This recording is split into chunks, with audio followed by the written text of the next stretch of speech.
Les comento que la mesa 5 habla y nos vamos a enfocar sobre las condiciones y estrategias de inversión para la transformación digital de México. Presento rápidamente y me iré directamente con nuestra primera ponente y después voy presentando a cada quien en individual para no consumir más tiempo. Le doy el uso de la palabra a Laura Gaviria Jalabi, quien es la directora de operaciones de SoftBank Group International. Por favor, Laura, muchas gracias por esperarnos y adelante. Muchísimas gracias, Patrick. Y gracias a todos por lograr acomodarnos con el tiempo.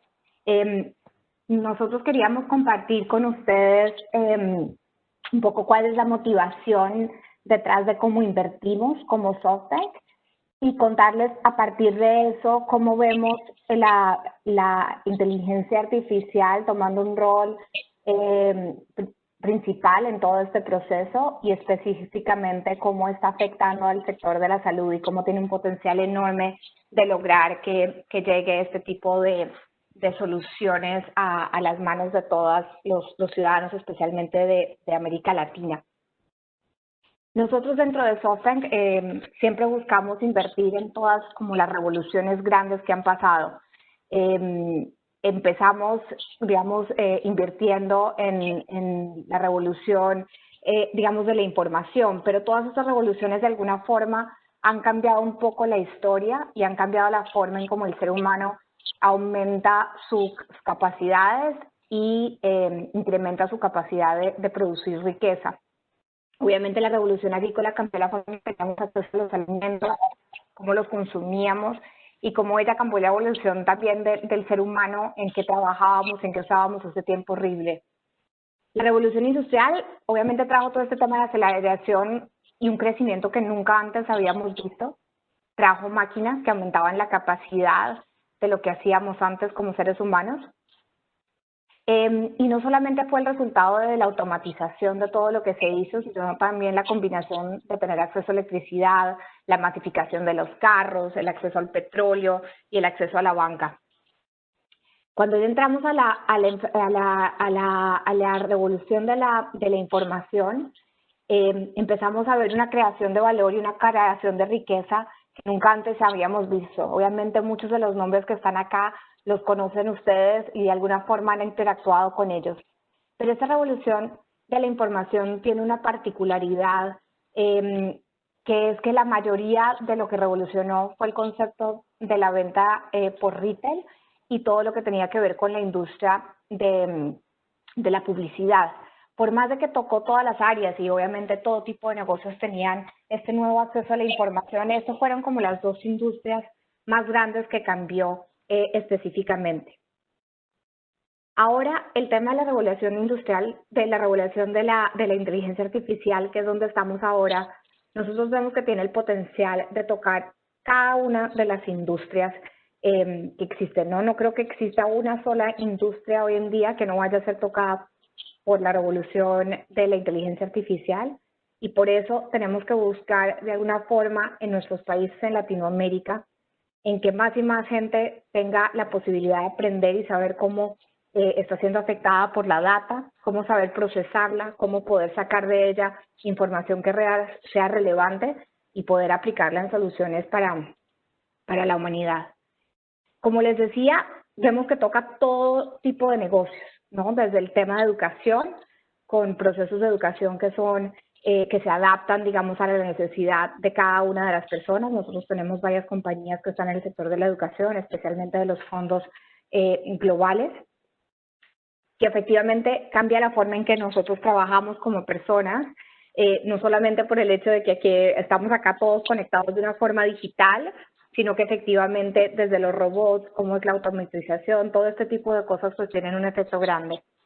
Transporte es algo que vamos a ver que efectivamente cambia radicalmente cuando lleguemos a tener una inteligencia artificial mucho más evolucionada y va a ser esencial para solucionar todo el tema del proceso para poder tener carros autónomos más adelante.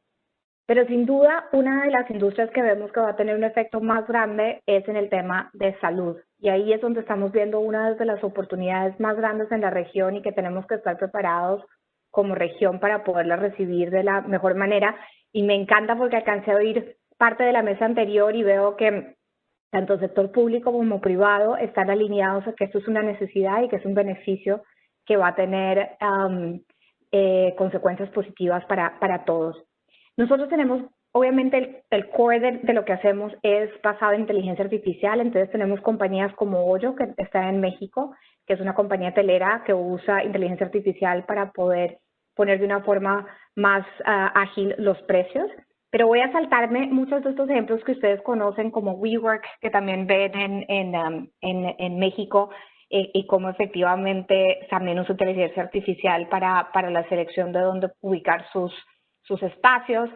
TikTok, que lo oí mencionar, y es uno de los productos de una de nuestras compañías del portafolio que se llama ByteDance, que tiene uno de los del uso de inteligencia artificial más sofisticado al lograr que las personas se queden 2 y 3 veces más del tiempo enganchados en la aplicación de lo que hace normalmente una persona en YouTube, por ejemplo, o en Instagram.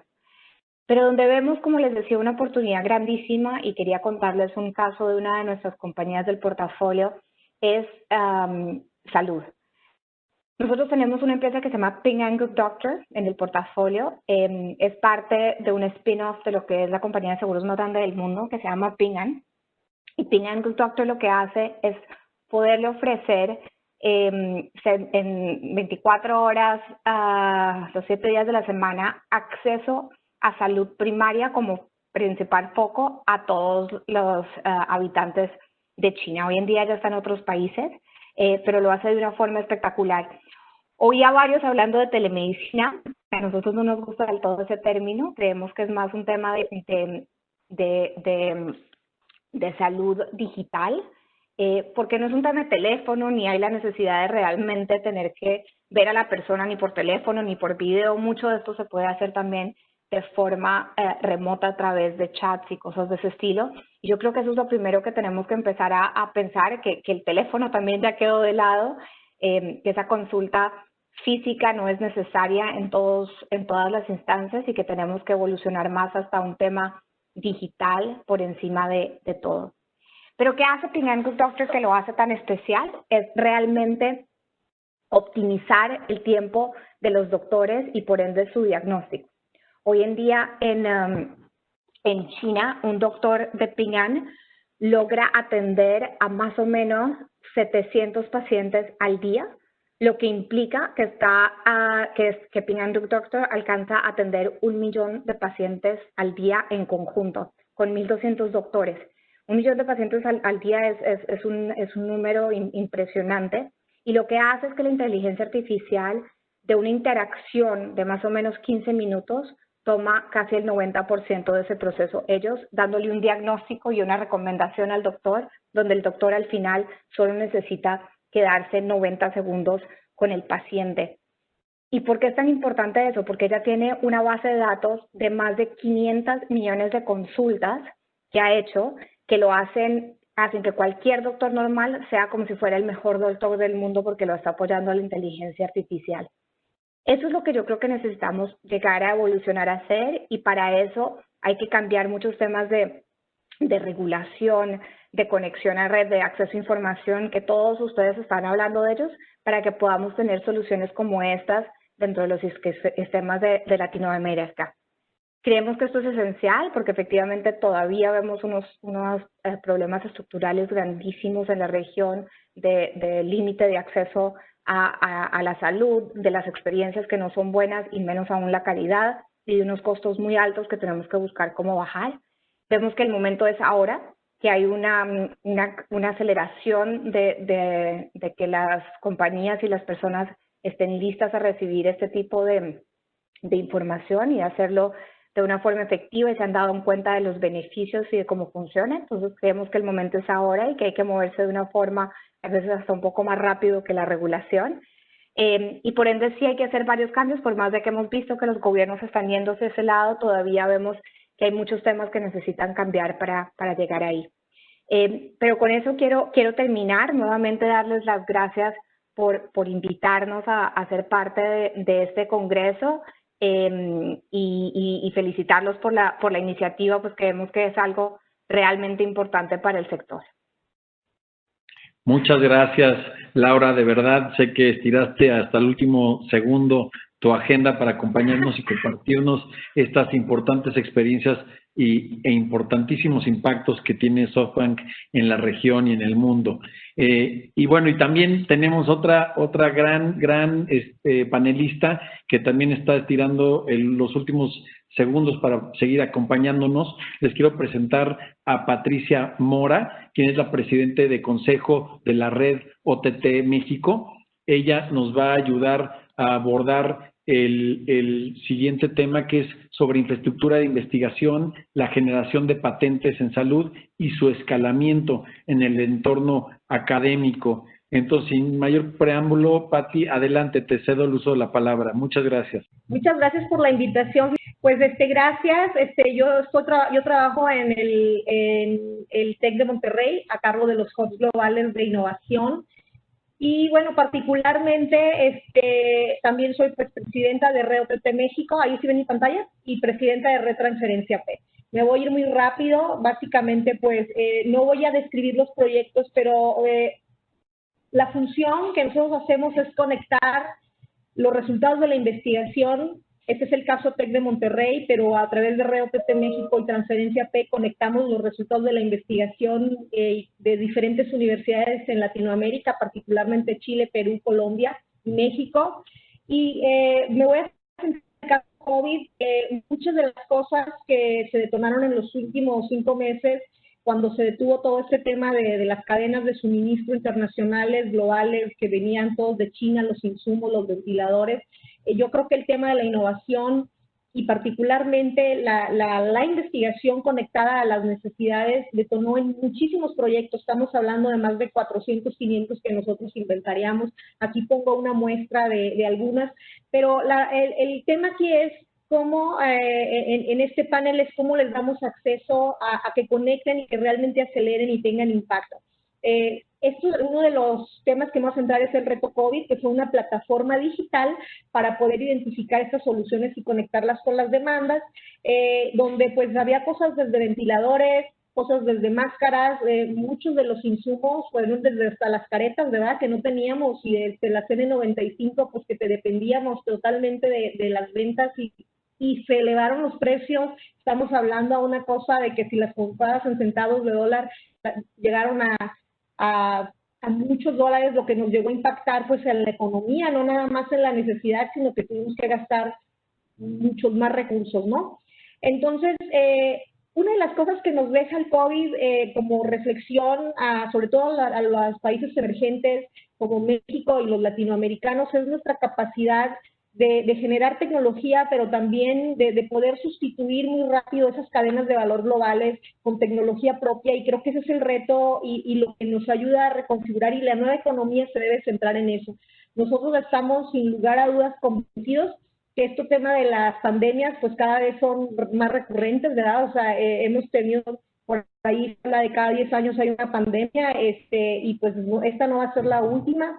Y ya nos dimos cuenta que en este tema lo más importante, lo que la teoría nos dice de que efectivamente hay que generar tecnología para poder ponernos a la vanguardia y sobre todo cumplir estos retos, tanto económicos como de salud, pues son importantes. Esta plataforma Reto COVID-19 México conecta a las comunidades, intenta resolver los retos tanto para negocios, para salud, educación, comunidades y obviamente también la toma de decisiones. Básicamente es una plataforma donde buscamos que se registren soluciones y también necesidades y conectarlas. Tenemos más de 210 en esta plataforma conectadas, pero el tema no nada más es registrarlas, sino cómo realmente las conectas y haces que lleguen a la gente. Al final eso es lo que nos importaba. Entonces pusimos grupos de task force, así les llamamos, para que alrededor de estas necesidades logremos impactar, y uno de los ejemplos pues es el caso de las mascarillas o las caretas de bajo costo, donde pues se hicieron diseños, ¿verdad? Para empezar a dotar de esta tecnología a los médicos, a los doctores, que efectivamente no tenían muchas necesidades y no les llegaban los insumos, y aún teniendo a lo mejor los recursos, pues tampoco existían los materiales. Entonces nos organizamos, lo que ven ustedes aquí en el mapa son más de 20,000 caretas fabricadas, las cuales también se entregaron a hospitales. Todo esto se detonó, fueron diseños que se hicieron entre la academia, en este caso la UNAM, Tecnológico Monterrey, hospitales, a muy bajo costo. Una careta ustedes de este tipo la podrían encontrar en, no sé, 300, 400 pesos, y esta en 20 pesos logramos tenerla, básicamente para ya incluido material, incluido la fabricación e incluido el costo de la distribución. Entonces, no nada más era el cómo poder hacer cosas innovadoras, sino también de fácil acceso para toda la gente, y pues a eso recurrimos pues a las donaciones, porque realmente los recursos pues también no fluyeron rápido, ¿verdad? O sea, la sociedad civil nos organizamos, las universidades, de aquí a que salían los fondos de gobierno o salían las licitaciones, pues no nos podíamos detener a eso, y realmente yo lo que destaco en este tema de financiamiento es que también se reestructura, ¿no? El tema del crowdfunding, el tema de acceso a buscar donativos.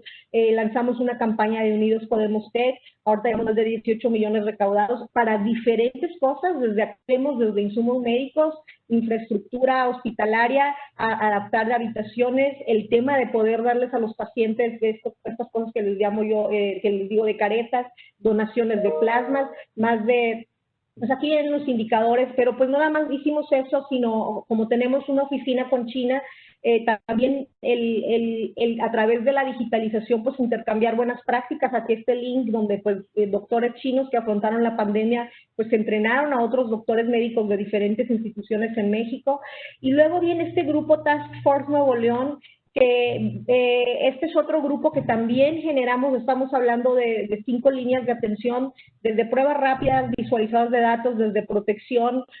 Uno de los temas de poder monitorear y llevar la marca del COVID es en el tema del agua, ¿verdad? O sea, el cómo poder estar monitoreando el agua y la enfermedad se detecta a través de eso, la detección por biometría, temas de desinfección, de tratamiento, hasta temas de vacunas. Tenemos una vacuna ya que está prácticamente casi lista para fase preclínica.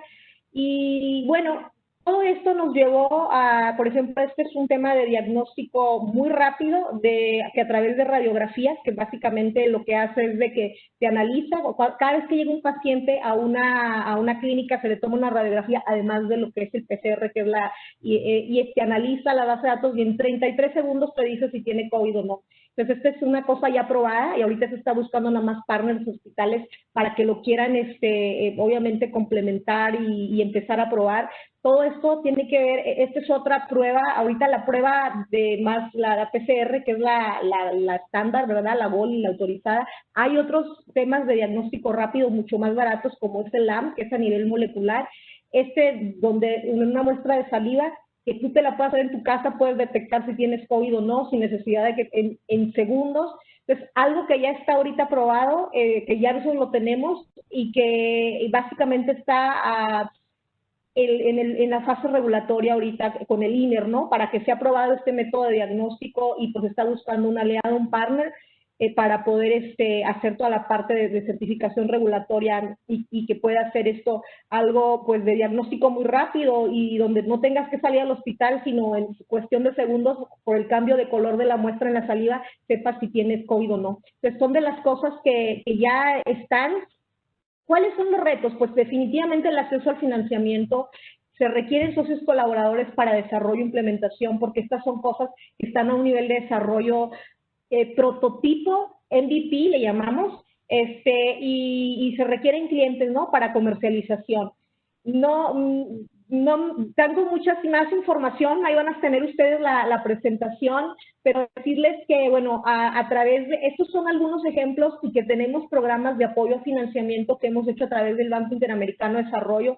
Para nosotros ha sido mucho más fácil acceder a fondos internacionales que a fondos gubernamentales locales, esa es la realidad, y estamos buscando pues partners, empresas que les interese participar como aliados tecnológicos en estas cosas. Tenemos ahorita alrededor de 170 proyectos identificados a nivel internacional en estos temas de post-COVID, una convocatoria en China para buscar inversión allá a través de nuestra oficina en diferentes niveles. Y lanzamos un reto con Transferencia P, donde identificamos más de 396 proyectos a nivel Latinoamérica, bueno, estos 4 países, se les dio un financiamiento de entre $10,000 a $5,000 para hacer pues sus pruebas, y ya pues están corriendo. Entonces, básicamente eso es lo que, este es un ejemplo, este es de Perú, el otro es de Chile, fueron dos proyectos seleccionados por cada país, ¿no? Listo, pues esa es mi intervención, lo que les quería compartir. Ahí tienen mi LinkedIn. Yo soy presidenta de Red OTT México, presidenta de Transferencia P y directora de Hubs Globales de Innovación del Tecnológico Monterrey. Muchas gracias. Tocaya, pues también muchas gracias por compartirnos todo esto, toda esta información, y también gracias a ti por mantenerte en línea para poder presentarse, que ahorita vas directamente a una cita con el BID. Mucha suerte por ella. Pasamos, amigos todos, ahorita entonces con el licenciado Eduardo Cortina Murrieta, que es presidente de la MEXCAP. Eduardo, me da mucho gusto presentarte aquí con todo nuestro auditorio. Contigo, como sabes, vamos a platicar, conversar sobre tu experiencia, ¿cuál es tu experiencia sobre las propuestas de los fondos de inversión mexicanos para los emprendedores de tecnología en salud? Y sin mayor preámbulo, te cedo el uso de la palabra, agradeciéndote que nos estés acompañando nuevamente. Adelante, Eduardo.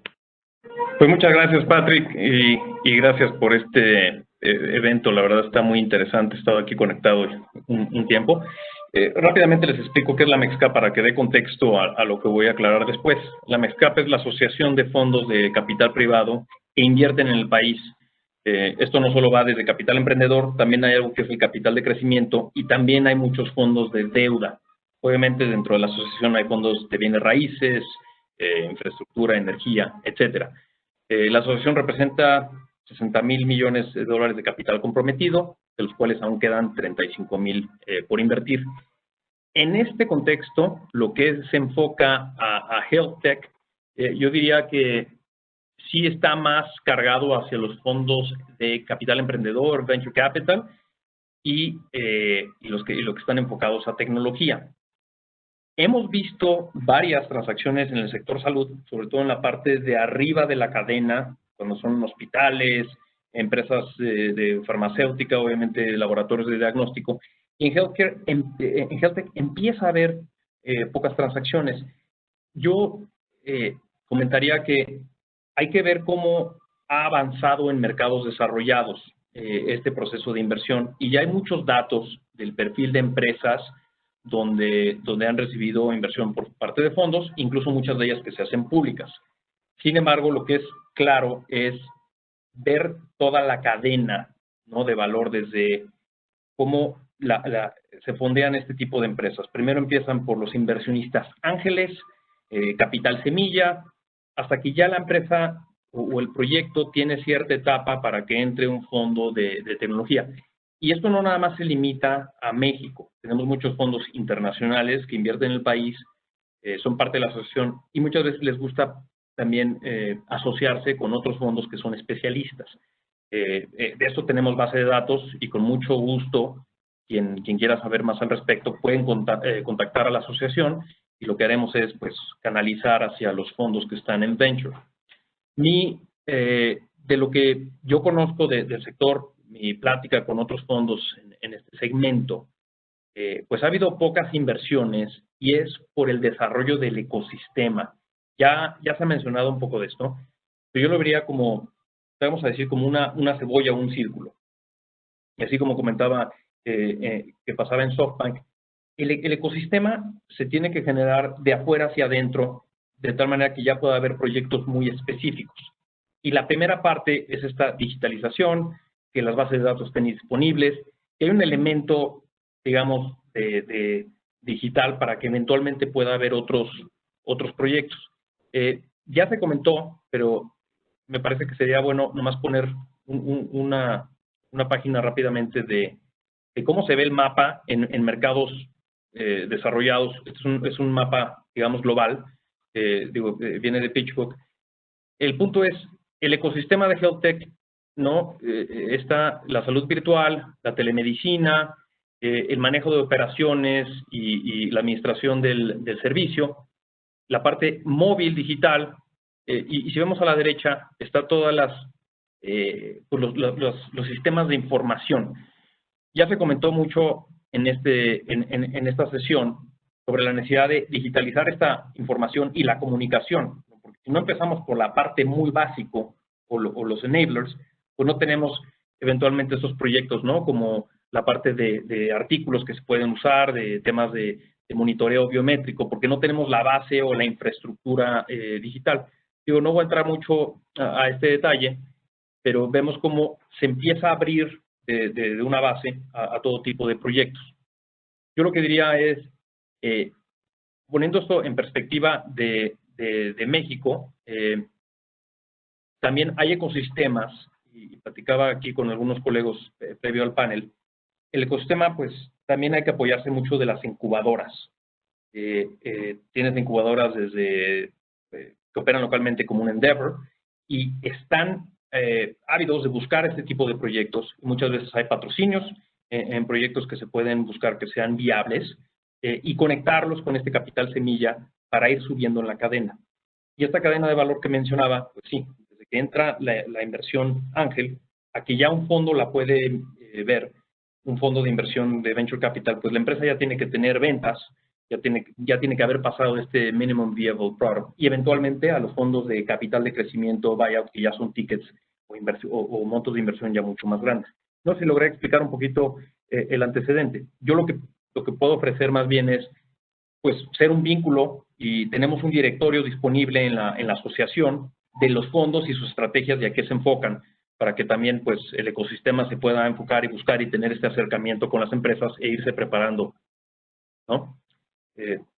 No sé si tengas algún comentario, Patrick. Perfecto, Eduardo. Pues de veras que gracias. Yo creo que es bien importante, especialmente para este ecosistema de emprendedores en el sector salud, entender cuáles son las herramientas que tienen a su alcance, cuáles son esas capas, ¿no?, que se tienen que ir considerando para que puedan acceder a estas fuentes de financiamiento que permiten verdaderamente detonar y escalar sus proyectos. Entonces, te agradecemos mucho que nos estés acompañando el día de hoy, Eduardo, y obviamente la presentación, si nos la compartes, las estaremos compartiendo con el resto de los asistentes.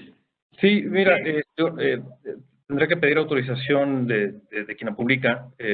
Nomás contesto slide rápidamente para que se escriba cuáles son los segmentos donde hay negocio, cuántos se han levantado históricamente, ¿no? Aquí vemos los sectores, ¿no? El biométrico, wearables, la medicina personalizada y ejemplos de empresas. En mi opinión, vale la pena mirar este tipo de reportes porque también una oportunidad de negocio, pues obviamente es inventar algo, pero también otra es ver qué está sirviendo, funcionando en otros mercados, más que están un poco adelante en la curva, o que posiblemente su pirámide poblacional es distinta, entonces los servicios tienen mayor profundidad, pero no significa que en México no vayan a hacer buenos proyectos. Entonces, darse cuenta que está funcionando en Asia, en Europa y demás, y sobre todo en comunidades que ya están mucho más conectadas, porque es una cuestión de tiempo para acá, ¿no? Así como lo vimos en el tema de e-commerce, primero todo empezó con un marketplace, y posteriormente ya empezó a evolucionar toda esa cadena y se empezó a conectar. Lo mismo va a pasar aquí. Me preguntaban ahí el correo, se los hago llegar y les mando la presentación para que lo tengan, y también en la MEXCAP, y pues los invito a que vean este directorio para que vean también los fondos y quién está especializado en este tipo de cuestiones.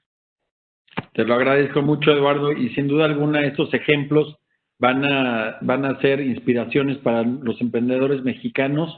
Como sabemos, siempre otros mercados se mueven más rápido, pero ese delay de cómo responde México y cómo comienzan a suceder las cosas aquí se acorta cada vez más. Nuevamente, muchas gracias, Eduardo, por acompañarnos Y por aras del tiempo vamos a brincar a nuestro siguiente expositor y cualquier pregunta adicional que nos llega te la vamos a canalizar con mucho gusto. Perfecto, quedo a la orden. Gracias, Eduardo. Ok, amigos, pues pasamos a nuestro siguiente expositor, una persona también muy reconocida, Joel Espelien, quien es director de Quorum Group. Joel nos va a platicar sobre las fusiones y adquisiciones de empresas de tecnología en el sector salud en Norteamérica y también su perspectiva del rol de las incubadoras y las aceleradoras en el sector. Y también, pues sin mayor preámbulo, Joel, gracias por esperarnos y ayudarnos a tener esa flexibilidad para ajustar la agenda y acomodar a nuestros panelistas. Y bueno, ya ahora sí ya te cedo el uso de la palabra. Bienvenido. Saludos a todos desde Seattle. Voy a ser breve, pero gracias por la oportunidad de estar con ustedes. He aprendido muchísimo, una conferencia súper interesante.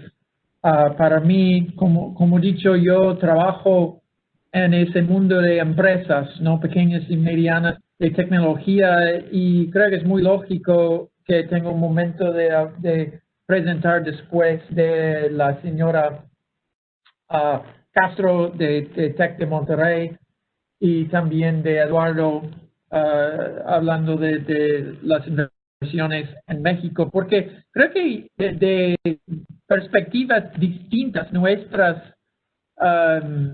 nosotros tres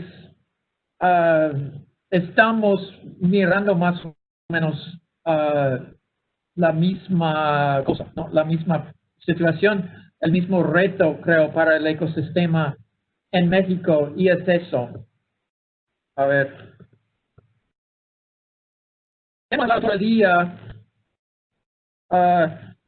del futuro de salud digital en México y muchas ideas, perspectivas súper inteligentes y interesantes, y con todos con el paciente en el centro, ¿no? El super empowered paciente con datos, con ancha banda, con más información de todos, y con todas esas oportunidades de actuar o de recibir servicios del sistema de salud, o sea, del hospital o de clínica local o de farmacia o lo que sea, incluso de telemedicine de que acabamos de discutir. Y todo esto es súper bonito, y no quiero ser negativo tampoco, pero tengo que compartir mi perspectiva. Muchas veces hay un montón de ideas bonitas, incluso del gobierno, del sector privado, de las universidades, e incluso de algunas de las empresas grandes, pero lo que falta, lo que realmente falta es lo que acaba de explicar Eduardo. Es lo que falta son esas empresas, esos startups, empresas nuevas de emprendedores, pequeñas y medianos, que pueden desarrollar o lanzar productos dedicados a un caso de uso particular, ¿no? Y esos productos pueden vivir encima de las plataformas grandes, ¿no? De AWS, Amazon, escuchamos antes, Microsoft, Azure, todo lo demás, e incluso todos los sistemas, lo que llamamos legacy, que ya están en los hospitales, como los EHR, Digital Health Records, y todo eso. Eso ya existe, ¿no? Pero Microsoft puede decir lo mismo. Microsoft no va a desarrollar cada caso de uso para todo México, para cada niche, no para segmento, cada usuario, cada problema del mercado. Eso no es el papel de Microsoft, de ninguna forma. Microsoft es una plataforma genérico de nube, de inteligencia artificial, de big data, pero las soluciones particulares tienen que crecer, crecer encima de esos gran proyectos para que pueda haber soluciones para esos usuarios al fin. Y en cada caso, cada producto, incluso todas esas ideas fantásticas de tech de Monterrey, necesitan empresas, necesitan una medida de poder recibir inversiones, de poder atraer personas, de formar un equipo, ¿no? Y de mi perspectiva, y es difícil y un poquito triste al momento, pero tengo que decirles muy sinceramente, hay una falta enorme de empresas de health tech en México, especialmente en los sectores de software, no solo drug discovery y todo eso, que es importante, pero lo que falta son empresas de software, lo que lo llamamos B2B, empresas que tienen un cliente como un hospital o una clínica o lo que sea. Hay una falta enorme. Creo que hay falta 100 empresas, cientos de empresas para productos para cada sector que acaba de discutir Eduardo. ¿Dónde están los productos para las enfermeras? ¿Dónde están los productos para las clínicas rurales? ¿Dónde están los productos para las casas de ancianos? ¿Dónde están los productos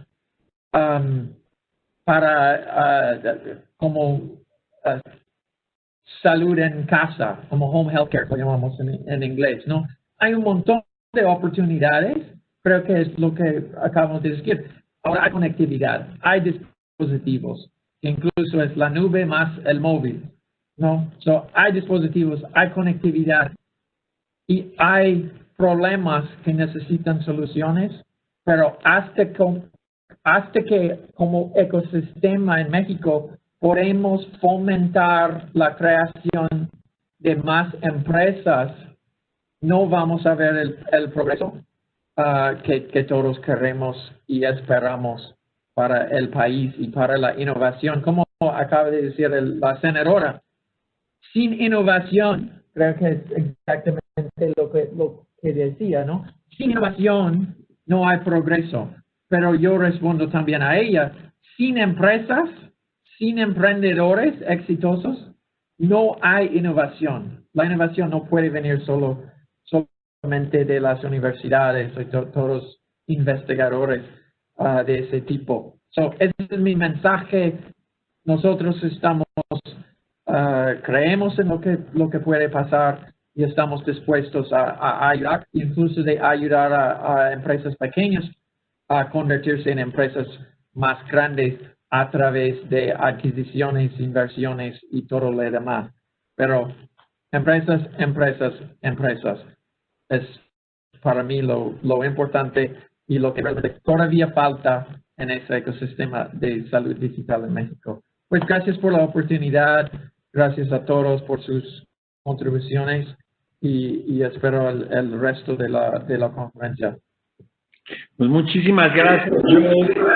Nos dejaste muy claro este ecosistema de salud, de empresas de tecnología en salud y la importancia, como también nos dejaste claro el por qué es una gran pasión tuya este espacio de las incubadoras y las aceleradoras de las mismas.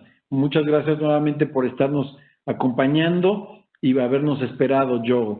Y bueno, pues sin mayor preámbulo, paso a nuestro último, pero no necesariamente menor nivel de importancia, un gran amigo mío, Fernando Oliveros, quien es presidente de la AMID, la Asociación Mexicana de Empresas en Innovación de Dispositivos Médicos, quien ha hecho una gran labor a favor de la industria en su tenor, en su espacio. Y con Fernando vamos a desarrollar la siguiente pregunta, que es, ¿cuál es tu visión, Fernando, tecnológica del futuro de los nichos de mercado para la industria mexicana de dispositivos médicos? Fer, sin mayor preámbulo, te paso el uso de la palabra. Muchas gracias. Gracias, Patrick. Gracias por las palabras de introducción y gracias a todos por por estar aquí en el Congreso. Muy interesante todo el tema de la conversación y cómo se van hilando los temas, ¿no? Y a veces cerrar es fácil, a veces es complicado, habiendo tenido tan buenos speakers antes.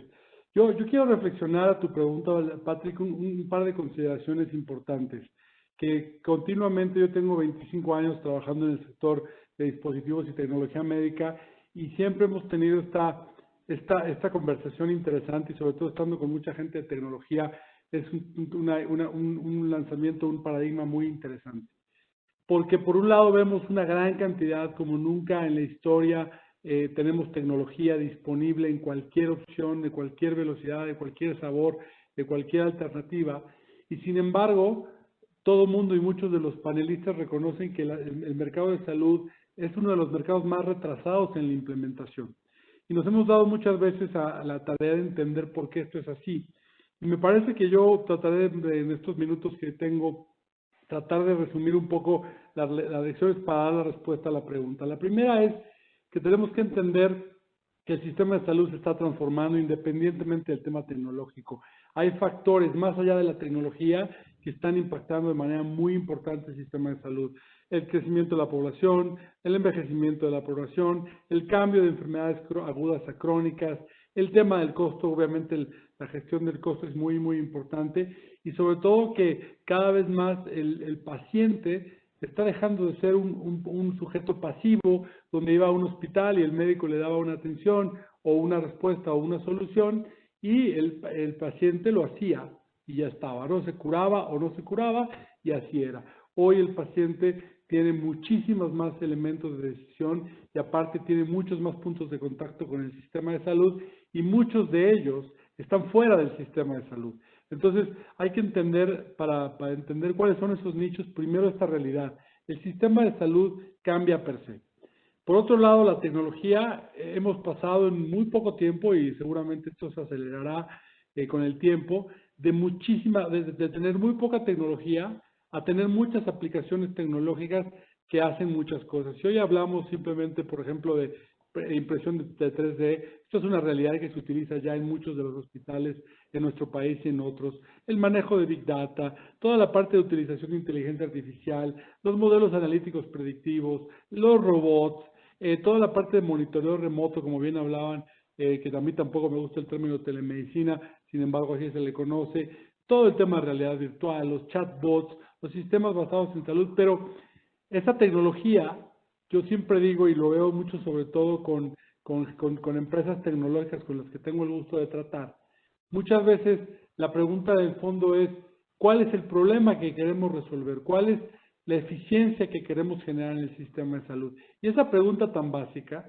de verdad a veces parece que no está en el centro de esta conversación. De decir, bueno, ¿cuál es el problema del sistema de salud? En el caso mexicano, por ejemplo, hay muchas ubicaciones remotas. ¿Cuáles son las mejores tecnologías y cómo integramos esas tecnologías en soluciones específicas para resolver un problema? Y muchas veces mi conversación con muchos grupos de desarrollo de software y de desarrollo de tecnología médica es no tratemos de desarrollar la tecnología y después entender cómo podemos utilizar esta tecnología en salud. Creo que en el caso de salud, como estamos tratando con personas, tienen que realmente partir de un diagnóstico del problema y entonces encontrar aquellas o desarrollar aquellas soluciones tecnológicas que den respuesta a ese problema. Y creo que esa es una pregunta muy importante, Patrick. Creo que el tema de ser realmente este proceso tecnológico, un proceso centrado en el paciente, donde se entiendan las necesidades de ese personaje que ya no es un paciente enfermo, que es un paciente saludable, una persona saludable, que ya no va a un hospital, que se quede en su casa, cuáles son sus necesidades, de entender esas necesidades, entender cómo podemos conectar esas necesidades de entrada y salida al sistema formal de salud, pero sobre todo, y muy importante, cómo hacemos que el paciente realmente adopte esa tecnología y realmente se vuelva parte, un usuario común, un usuario natural de esa tecnología, que por más bonita que sea, a veces es difícil. Entonces, ¿dónde veo yo a tu pregunta, Patrick, específicamente con esto que menciono, las oportunidades? Veo una gran oportunidad y creo que México tiene ese potencial de poder realmente apalancar la gran cantidad de jóvenes tecnológicamente muy capaces y muy preparados. Esta capacidad de ingeniería que existe a lo largo, México gradúa más ingenieros que Alemania o que muchos otros países a nivel mundial, y cómo realmente pueden estas empresas, junto con el apoyo de los fondos de inversión que se hablaban ahorita, encontrar realmente nichos donde no se trate de traer y de competir con el brazo robótico que a lo mejor ya existe en Japón y queremos hacer uno exactamente igual en México, pero bueno, con un nombre diferente, sino cómo realmente podemos, con el conocimiento de la realidad del país, de la realidad económica, socioeconómica y cultural del país, podemos encontrar esas soluciones tecnológicas que den vuelta realmente a problemas que enfrentamos en México. Creo que si nosotros logramos enfocar a nuestra juventud, a nuestros ingenieros, a nuestra gente que viene con esta habilidad digital, lo que dicen el digital savviness, ¿no? Por parte de ellos, a que realmente encuentren estos nichos donde puede haber oportunidad de encontrar aplicaciones, desarrollarlas y resolver un problema de salud comunitario o social, va a ser un área de oportunidad enorme. Hay ejemplos en el mundo muy importantes que han demostrado que eso es muy bueno. Y por último, mi último comentario para cerrar en este minuto que me queda es decir que el otro tema que tenemos que lograr es pensar fuera del mercado local. Mucho del problema que tiene México y los países grandes en población es que siempre pensamos en desarrollar cosas para el mercado mexicano, que me parece muy bien y muy loable y evidentemente es muy importante. Pero creo que tenemos que cambiar esa mentalidad para pensar en el mercado mundial. Las problemáticas de salud que estamos enfrentando en México y las oportunidades de utilización de tecnología para el mercado de salud son enormes en el mundo, mucho más grandes que solamente las que tenemos en el caso de México. Entonces, yo invito a que la gente piense y rompa ese paradigma de que tenemos que hacer cosas que son iguales de otros países, pero solamente hacerlas en México, sino pensar en soluciones diferentes y pensar que el mercado y la oportunidad no solamente es el mercado local, sino es el mercado mundial, que tiene muchas de las mismas necesidades que tiene este país. Entonces, creo que si enfocamos en estos dos nichos, vamos a poder tener una generación de emprendedores digitales muy fuertes y vamos a beneficiar sin ninguna duda del sistema de salud en México. Me parece excelente, Fernando, y no podría estar más de acuerdo. Creo que México, sin lugar a duda, tiene el talento y en la medida que podamos aprovechar ese talento, juntarlo con los fondos de inversión, permitirles desarrollarse y buscar no solo en el mercado nacional, sino fuera, y cómo migrar de administrar la enfermedad, sino a provocar y generar salud, vamos a estar mucho mejor como país, mucho mejor en la salud y se van a cosechar muchas oportunidades. Fernando, de veras que muchas gracias por habernos esperado, habernos acompañado con tu valiosa exposición y pues bueno, yo quiero pasar pues a cerrar esta mesa también por horas de tiempo. Pasaré la relatoría correspondiente al grupo de organizadores. Quiero nada más despedirme de todos agradeciéndoles el que haya tenido yo pues, esta oportunidad, el honor de moderar 3 mesas en colaboración con mi amiga la doctora Alejandra Palafox, a quien le paso el uso de la palabra. Adelante, Ale. Gracias, Patrick. Pues muchas felicidades a ti también. Qué padre tus mesas de trabajo. Todo, yo creo que tuvo una secuencia lógica al final. Yo también agradezco la invitación a Coparmex y a MIPI y qué gusto, qué placer reunirnos, aunque sea digitalmente tú y yo. Gracias a todos y felicidades a todos los panelistas. Pues ya nada más a nombre del comité organizador, darle las gracias a la doctora Palafox, al maestro Patrick Devlin, sensacional coordinación y moderación de mesas. Muchas gracias por el compromiso, la motivación hacia los panelistas y pues todo el esfuerzo que significó para ustedes haber preparado este extraordinario evento y que pues a todos seguramente les ha dejado un buen sabor de boca. Gracias nuevamente a todos.